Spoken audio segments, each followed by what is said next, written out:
Hello and welcome to the latest episode of the Low Budget Review Show. I am your host, Eric Smith, and today I am talking about Fauna by David Benton. It's about animals killing people. Do you want to know any more? Well, I'll give you a little bit more. Okay, so first of all, this was recommended by Hunter Shea. He and Jack Campisi, the Monster Men, did a video on killer animal movies and books and stuff. And Hunter will occasionally blog something that reflects the Monster Men subject, and he recommended some killer animal books. This was one of them, and I'm so glad he did. So, in this book, I don't remember any of the characters' names, so I'm going to take a quick look. And yes, Michael is our the first main character that we meet. He's a photographer, like a wildlife photographer. He's down in South America when a shaman says that nature wants balance and it's gonna get it. Then we're 2 days later, he's out filming taking pictures of some elk when the elk attack. But in between, we get some dogs killing people. And so we're following Michael. We're following a police officer, whose name I don't recall. And we're following this scientist, lab tech person who does animal testing. I don't recall her name at the moment either. I want to say it's Andy. Yes, it is Andy. So these are our three main characters. I should probably look up the cop's name too. Devin. That's what I was going to say. And yet I didn't. I'm a coward. So Michael, Devin, and Andy are three main characters. We're mainly following them, but we get these vignettes of just other random incidents throughout the world.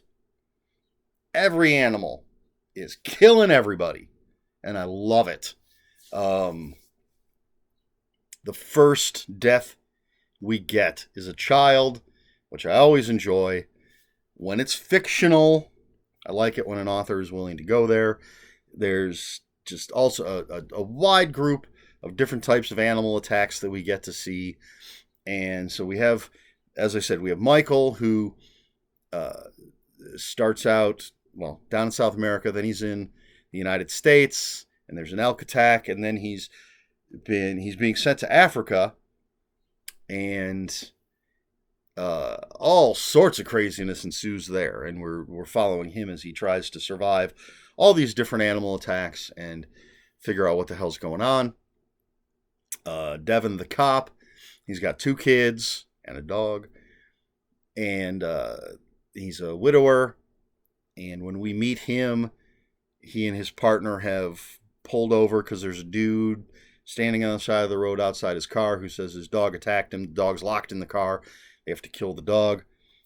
And so then we follow Devin and what goes on with him. I'm going to not tell you too much about that.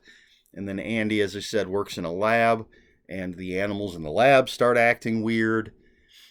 And I mean, it's a laboratory full of animals in a book about animals killing people. What do you think is going to happen? So most of the story, the biggest chunk of the story, takes place in about a day. As we jump between these 3 main characters and then again these little vignettes. And it's basically a story of these 3 main characters trying to survive their separate stories. And for the most part, it'll all kind of come together. 2 of our characters are in the United States. 1 is in Africa. And I love it. I absolutely love it. If you've watched my reviews, if you know me at all, you know I love animals killing people. Nature taking revenge. This is, John Everson calls it a nonstop eco-thriller. I love this kind of thing. I've been watching Day of the Animals every time it's on the Riff Tracks channel, because I grew up with that movie from the 70s. Love, love, love animals killing people, taking revenge. And it's fun, it's action packed, it's fast, it's got interesting characters, it's well written. I love this cover. It's just that bloody paw print on this stark white cover. Fantastic. Yeah, good stuff. Excuse me while I shift myself a little bit. I had to move my leg. Yeah, I recommend this. It's a great horror novel. It's got some nice graphic, but not extreme kills, and there's a nice. I don't think it's called an epilogue. Let's see. Let's just take a look. No, oh yeah, I love. Oh, it is. It is called an epilogue. It's 2 days later, 2 weeks later, 2 months later, etc., etc. So we sort of just get a quick breakdown of what's happened after this big day. Yeah, I forgot to. Oh, there is something at the end that I absolutely love. It's nearly perfect.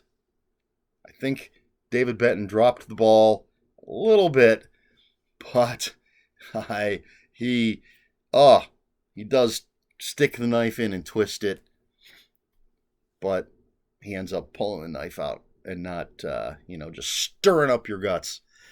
But I was so happy with something that happens at the end. Yeah. Absolutely fantastic. I had to have given this at least 4 out of 5 on Goodreads. I don't recall 4.5, but you can't give half stuff. But I highly recommend if you don't mind animals killing people, and excuse me, horribly sorry about that. The crazy weather here has got me all discombobulated. We went from literally the 80s one day to the 30s within like a couple of days. And now temperature's going back up again, but it's all messing this up more than it's normally messed up. But anyway, yeah, if you want to see animals killing people, if you don't mind that, if you don't mind, obviously people are going to be defending themselves, so there's going to be some animals getting killed as well. But man, absolutely had a blast with this book. I want more of this kind of thing. So, you know what?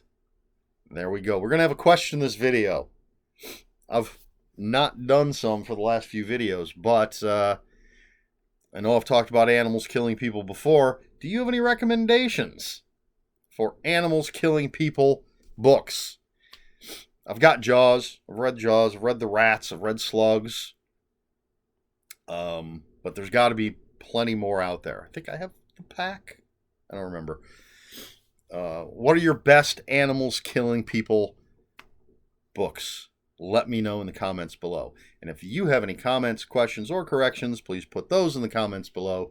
Comments are open for spoilers. Just post spoiler warning. We try to be polite here at the Low Budget Review Show.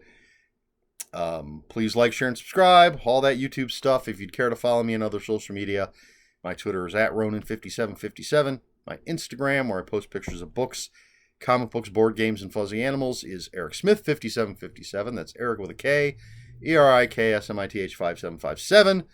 That's all I've got. This has been the Low Budget Review Show. I have been Eric Smith. Until next time, read more books.